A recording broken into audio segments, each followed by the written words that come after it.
Hi hello வணக்கங்க. சென்னையில் சூப்பராக மழை பெஞ்சிட்டு இருக்குங்க. மழைக்கு இதமாக ஒரு வாழைக்காய் பச்சி சாப்பிட்டா எப்படி இருக்குங்க? அதுவும் நம்ம ஆர்எஸ்பி கிச்சன் அவங்க வந்து சமையலில் அசத்துவாங்க. அவங்க வீட்டிலேருந்தே ஒரு விளாக் போட்டால் எப்படி இருக்கும், அந்த விளாக் தான் இது. வாழைக்காய் பஜ்ஜிக்கு வந்து வாழைக்காவை கட் பண்ணியாச்சு பார்த்துடுங்க. மாவு ஊற்றியாச்சு, தண்ணி ஊற்றியாச்சு, அழகாக பிசையும். பார்த்தீங்களா, கையை வச்செல்லாம் பிசைஞ்சிட்டு இருந்து நம்மளை ஏதோ இன்ஸ்ட்ருமெண்ட்லாம் கொடுத்து பிசைய விட்டுட்டாங்க. ஆனாலும் நம்மளுக்கு ஒழுங்காக வரல. அவங்க அதை சூப்பராக பிசைஞ்சு எடுத்தாங்க. அப்புறம் பெருங்காய பொடி என்ன செஞ்சாச்சு, போட்டாச்சு. தேவையான அளவு உப்புமே போட்டாச்சு பார்த்துடுங்க. மாவு ரெடி. அடுத்தது அப்படியே சீஞ்சட்டி எடுத்து அடுப்பில் வச்சாச்சு பார்த்துடுங்க. தேவையான அளவுக்கு எண்ணெய் என்ன செஞ்சாச்சு, ஊற்றியாச்சு. எண்ணெய் அப்படியே காய விட்டாச்சு. அப்படி கொஞ்சம் சோடா உப்பு போட்டு மாவு கலக்கிட்டு எண்ணெய் சூடாயிருக்கான்னு டெஸ்ட் பண்ணி பார்த்தாச்சு. சூடாகிட்டு அப்படியே மாவில் முக்கி பஜ்ஜி என்ன செஞ்சாச்சு, போட்டாச்சு பார்த்துடுங்க. அழகாக வந்து, ஆனால் ரொம்ப பெர்ஃபெக்டாக இருந்துச்சு, எல்லாம் ஒழுங்காக வரல. அடுத்தது வாழைக்காய் பச்சி, இல்லை மிளகா பச்சி, அது பாருங்கள் மட்டை மாதிரி உளுந்து. அடுத்தது வந்து உருளைக்கிழங்கு பச்சி, மூணும் போட்டாச்சு. அழகாக அப்படி என்ன செஞ்சாச்சு, பொரிய வச்சு எடுத்தாச்சு.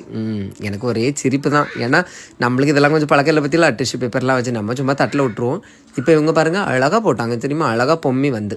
அடுத்தது பச்சி எடுத்து சாப்பிட்டு பார்த்தேன். மொறுன்னு சூப்பராக இருந்துச்சு பார்த்துடுங்க. ஒரே சிரிப்பு தான். பஜ்ஜியெல்லாம் சுட்டாச்சு பார்த்துடுங்க.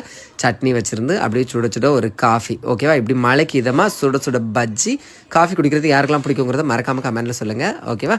ஸோ இவங்களோட சேனலில் பாருங்கள், நிறைய ரெசிபி எல்லாமே போடுவாங்க. ஓகேவா? ட்ரை பண்ணி பாருங்கள். பிடிச்சிருந்தா லைக் பண்ணுங்கள். தேங்க்யூ.